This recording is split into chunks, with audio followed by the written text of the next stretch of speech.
বেশ কয়েকদিন হলো মায়ের কাছে এসেছি। এখানে এসেই প্রথমত আমি দুটো বিয়ে পেয়েছি। প্রথমটা ছিল রিসেপশন, সেটার ভিডিও অলরেডি আপলোডেড। আজকেটা ছিল মেয়ের বিয়ে। এই যে, এই হচ্ছে ব্রাইড আর এই হচ্ছে গ্রুম। তো যথারীতি আমরা ওখানে যাওয়ার পর বিয়েটা শুরুই হয়ে গিয়েছিল। আমরা একটুখানি বিয়ে দেখলাম, ভীষণ মিষ্টি লাগছিল ব্রাইডকে দেখতে। আর এই বিয়ে দেখতে না আমার প্রচণ্ডই ভালো লাগে, একদম নিজের কথা মনে পড়ে যেন। আশা করি এটা অনেকেরই হয়, তাই না? এরপরে আমরা বিয়েটা সম্পন্ন হলো সেটা দেখলাম।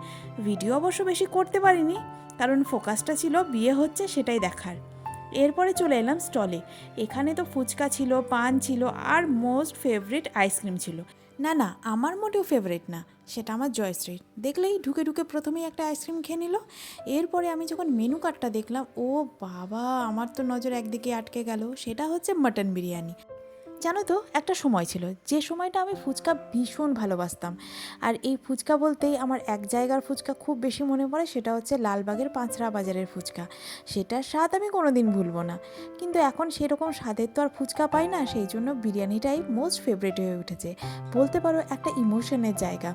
যাই হোক, সেই বিরিয়ানিটা খুব ভালো করে খেয়ে আমরা চলে এলাম আবার ব্রাইড আর গ্রুমের সঙ্গে দেখা করতে। আর সেখানেই স্টলে ও পেয়ে গেছিলো আইসক্রিম। সেই আইসক্রিম তো ও খাবেই, সেটা ওখানে বসে ও খেলো। আজকে রাতের একটা মিষ্টি মধুর স্মৃতি নিয়ে বাড়ি এলাম। তোমাদের সঙ্গে আবার পরে অনেক গল্প হবে। টাটা।